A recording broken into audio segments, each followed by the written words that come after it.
Alrighty then, back once again for another reaction. This time it's Once Upon a Time, Season 2, Episode 9. And yes, it has been a hot minute since we've sat down to watch this, but that is about to be rectified. I really enjoy this series, I have been missing it, and I am really stoked to be back watching it. I would have watched it yesterday, which is why this is going up a night late. But you see, because I've only just tried to get back into the habit of reacting properly, the usual time window in which I record these videos is often a time that I feel stuffed in the way that a lion does after its kill, after I eat a hearty meal. And so sometimes lately I spend my entire evening napping on the bed, and that's purely by accident. That's just me lying down trying to get my food to digest and settle, and I just fall asleep. And then I don't wake up until it's gone midnight and I can't record. So that's down to a crappy sleep schedule though, so that's entirely my fault. But obviously I can also blame it on being a little bit out of the loop with making reactions. I didn't think to make sure I was well rested enough to record something yesterday, but that's been rectified today. Okay, hopefully I can avoid this kind of thing in the future. I really want to keep tight to my schedule.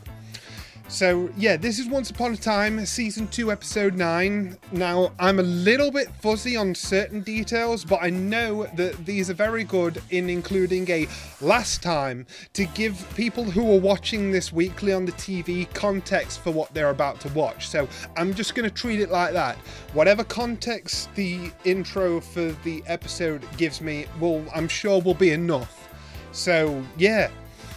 Nothing else to really say. This is just jumping straight in and hoping for a good time. So I'll see you guys on the Vimeo.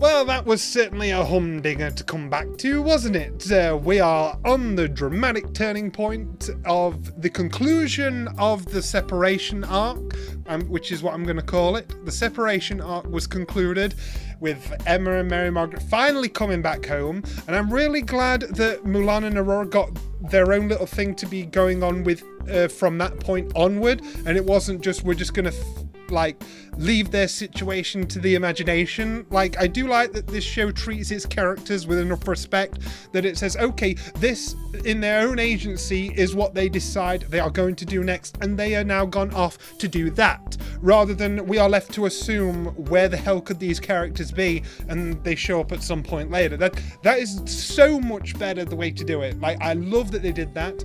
So and it also involved a really huge turning point in Regina's arc.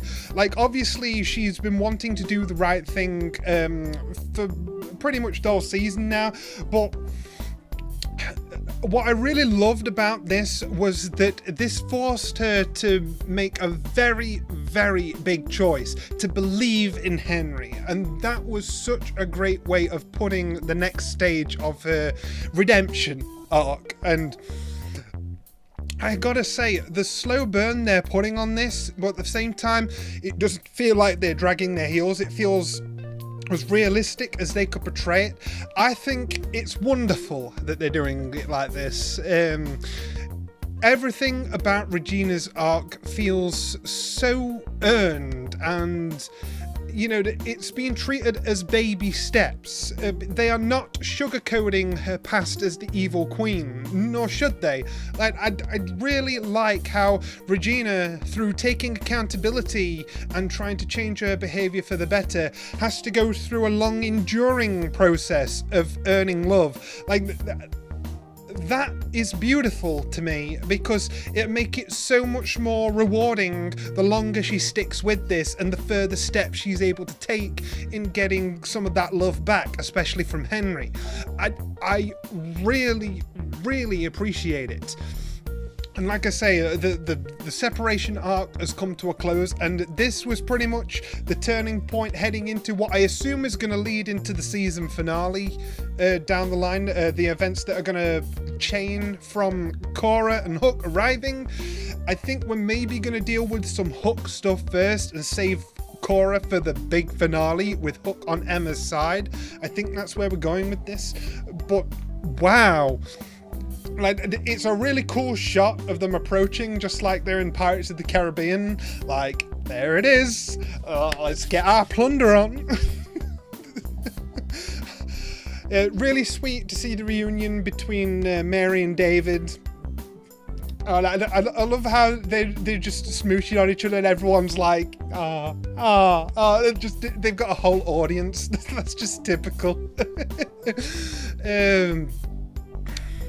Yeah, Hook was a delight in this, as he always is.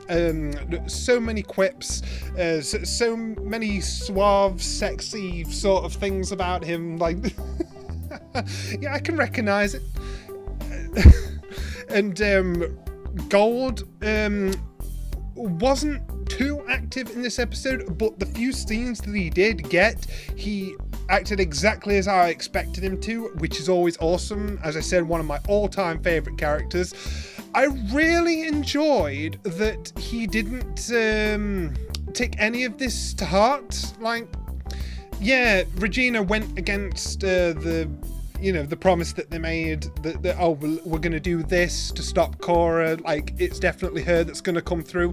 Regina went against it, but he just, like, sort of tutted it off and walked away because everything worked out. That was pretty big of him. Like, because as Henry realised, and as I said, I thought this was pretty nuanced for them to do, instead of oh, you guys are being bad, wah, wah, wah, like a lot of shows would do, like something so black and white and cliche, and oh, I thought you were a good person now. They don't do any of that cringy shit. Did you notice that? Like, this was more of a, this is the decision I'm making because of the dangers that come in. Like, no, this is the wrong way to handle the danger that's coming. Like, oh no, and it was actually argued points. And it was mainly to do with who would be lost in the process rather than the action itself. I thought that was super nuanced. Like, I expected a whole humdinger of Henry getting in an emotional, like, sort of thing about it, but no, Regina was straight up telling him that she was still acting in what she thought was his best interests, and she was speaking from the heart, and I really liked that Henry took that on board and then used that to build on, to then say, well, if that's the case, then why don't you put faith in me? You know, and I thought that was so cool. That was so cool. I really like how they tackle things like this. Yeah. Oh my goodness. Like, the whole Squid Ink thing was pretty damn good. Like, I always did wonder, you know, even in the beginning, what's so special about this cell that Rumpel can't just get out? And I am so satisfied to realise he literally could get out whenever the heck he wanted because of the Squid Ink. But he deliberately left it there so that Emma could find it in the future to let herself out, to come back. Like, oh my gosh, like, people really aren't kidding when they say there's so much more to Rumpel than even has been shown so far. Like, he really is the biggest enigma and potentially strongest thing in the show. Like, and he's full of intrigue and surprises and mystery. He seems above all of this, and I just can't wait to see what's next. Like, what other avenues we're going to explore with his character. Like, he's so fun and he's so interesting, which is a great combination, and I can't wait to see more of him. Can't wait to see more of Regina's path towards true redemption. I love the big stride that she took today. That was epic. Emma got some fantastic character doubts about herself that Rumpel just... he put her right. He literally said that was all you. Like, you're the product of true love. Like, I may have been able to influence everyone else's lives, but everything you've ever done has been your own choice. That was everything she needed to hear. And I think it was really cool that he'd even say that he'd even give her that satisfaction and encouragement. And obviously that's really what she needed to hear, but I was very surprised that he gave it. It just shows that he's not necessarily evil. This has been hammered in several times with this whole relationship with Belle. He's just a chaotic neutral that's really, really unhinged and makes a lot of bad decisions. You know, he likes manipulating people, he likes dodgy dealings and all of that stuff, but at the heart of it, he's not got a black heart, otherwise he wouldn't be able to love like he loves Belle. I really like that he's a nuanced character just like everyone else, and it makes everybody so interesting, and I can't wait to spend more time with any of them. So yeah, I can't wait to see what happens next time, and I'll see you guys there.